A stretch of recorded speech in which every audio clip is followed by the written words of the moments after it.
Pastor Paulo, eu queria que o senhor falasse para nós um pouco da como foi a conversão, né, a Cristo, como que sucedeu toda essa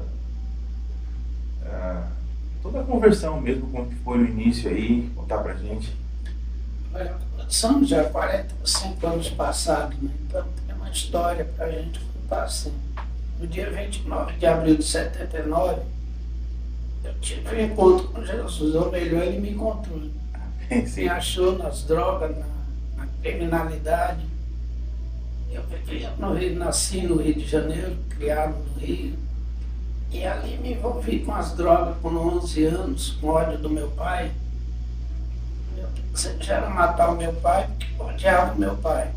Ele batia na minha mãe, arrastava minha mãe pelos cabelos, minha mãe crente, cheia do Espírito Santo. Eu não entendia porque Deus casou uma mulher como minha mãe, um homem como meu pai. Sim. E minha mãe crente, abençoada. E eu perguntava aquilo, não tinha resposta. Minha mãe dizia que eu seria pregador do Evangelho, que eu nasci para ser pregador. Eu falei, eu não quero servir um Deus que não cuida nem de uma mulher. Né? Então, eu entrei nas drogas, virei delinquente. E em 79, Jesus falou comigo e me levou para a casa de recuperação. E ali começou a mudança. 79. Dia 29 de abril de 79. Uau. Começou ali a recuperação. Quando eu cheguei na casa de recuperação,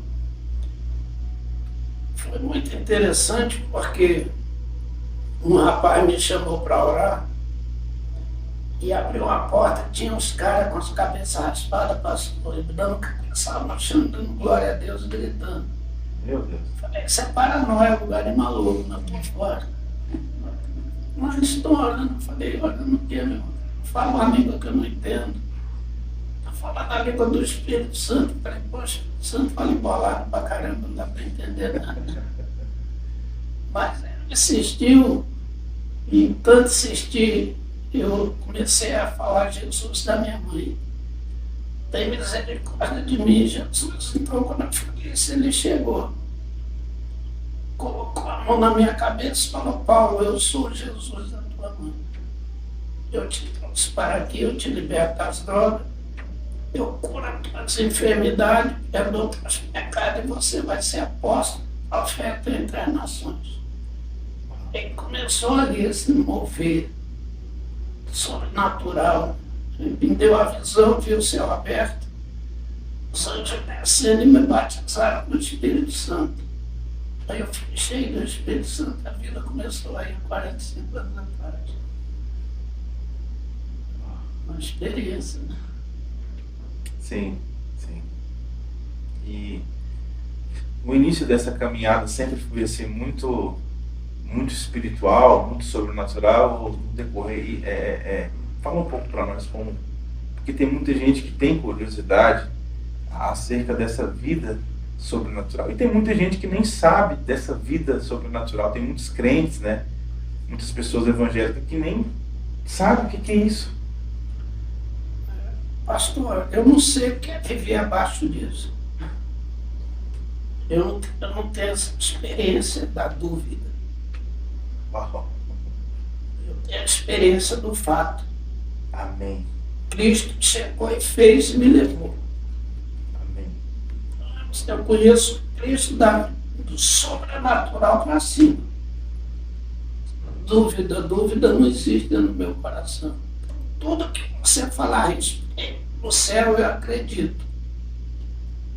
Ele transformou água em vinho, eu acredito que a água virou vinho. Eu sei que é impossível pegar H2O e transformar em vinho. Não tem como, é impossível. Sim. Não existe possibilidade, porque não tem os elementos. Nem científica. Cientificamente não tem como.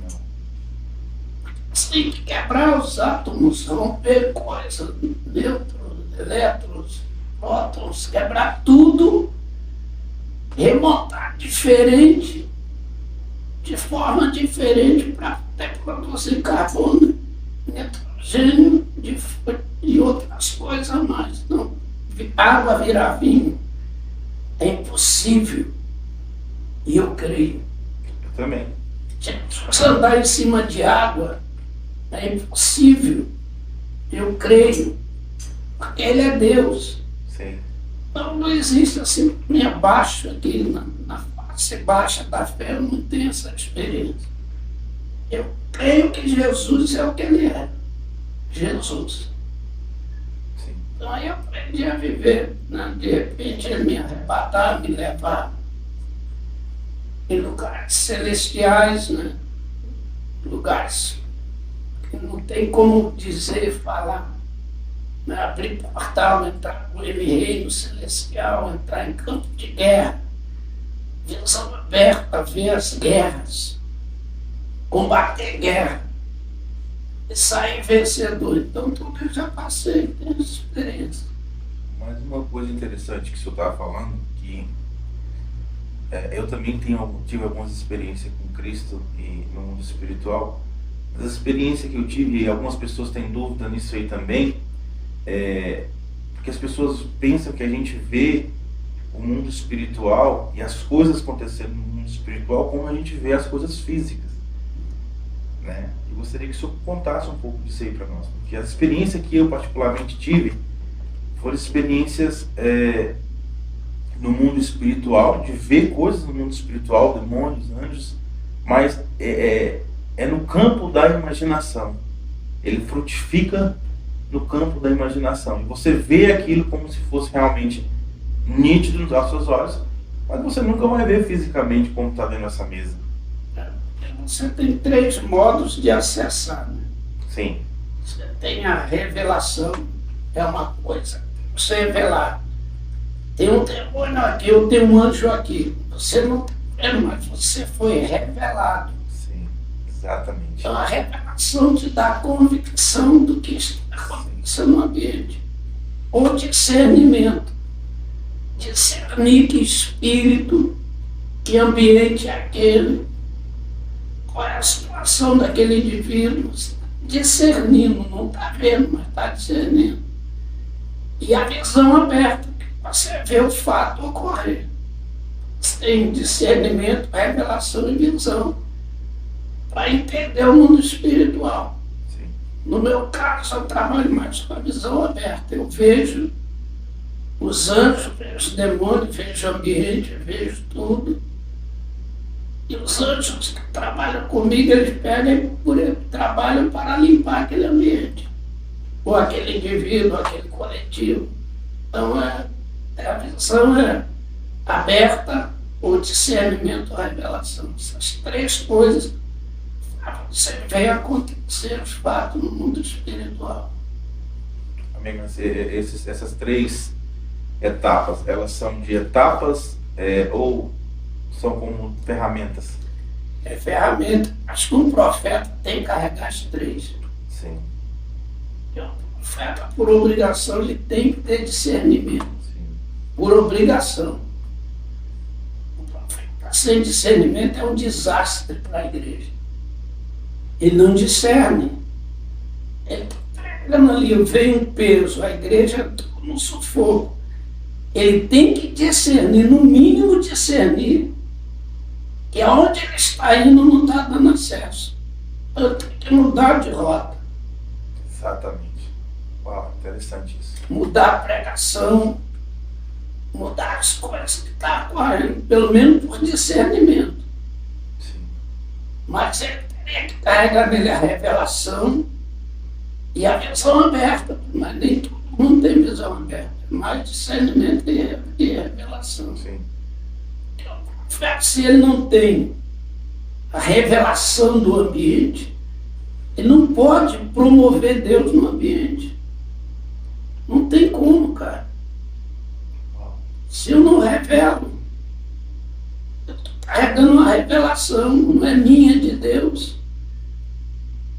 Eu tenho que ter um recipiente, colocar aquilo ali. Se eu despejar num ambiente confuso, eu vou deixar aquela igreja confusa. Porque eu não ajustei o mundo espiritual. O que é o mundo espiritual? são portais que se abrem, então tem portal que você vê, ele já não serve mais.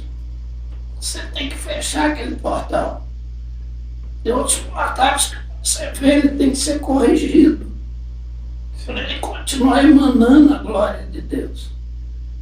E tem portal que você tem que abrir naquele momento. Você tem portal que se fecha, portal que corrige, portal que abre. Isso é a visão de um profeta. E carregar isso nele. Sim. Glória a Deus. Glória a Deus.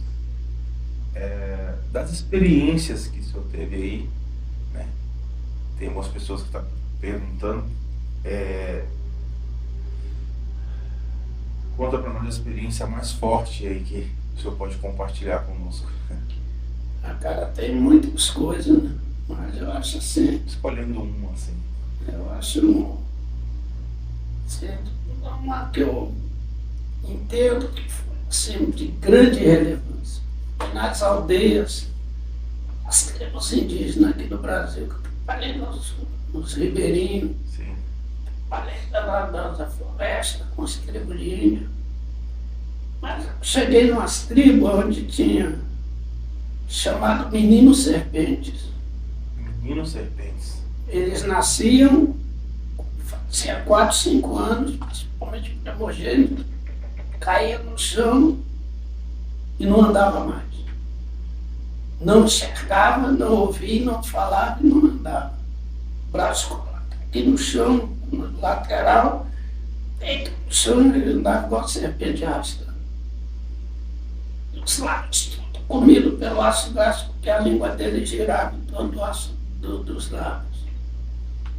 E os meninos ficam até 12 anos e morriam. Isso em 85. Aí eu entrei nessas, comecei a ver os meninos nas florestas. Pensei, meu Deus, como é que pode, né? E meus filhos, um com 2 meses, outro com 2 anos, todo mundo ali juntinho, né?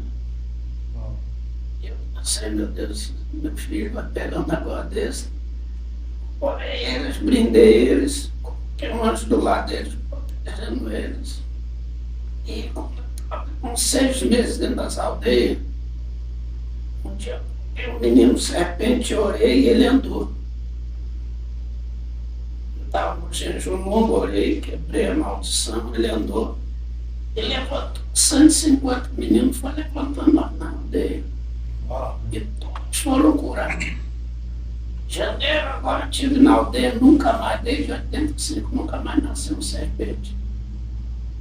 Libertação de quebra de maldição. Então essa é uma experiência Fantástico. Essa é fantástica, muito libertadora. Amém. E nós chegamos aqui ao fim. Eu gostaria que o pastor Paulo, né, se despedisse dos nossos ouvintes aí, das pessoas que estão nos assistindo, e deixasse aí um cumprimento para eles, para finalizar.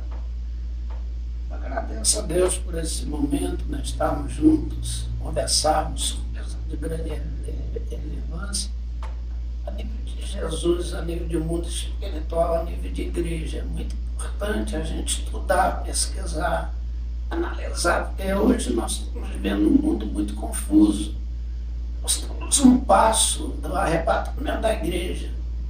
Mas o arrebatamento da igreja não é o fim de tudo. Então o mundo vai ficar aí. E o anticristo vai tomar posse. Então a gente mesmo que está como igreja, vamos orar para Deus salvar o máximo de pessoas e remir famílias inteiras. Então Deus abençoe. Eu agradeço essa oportunidade de estar junto. Um abraço e a paz. A paz do Senhor, meu irmão.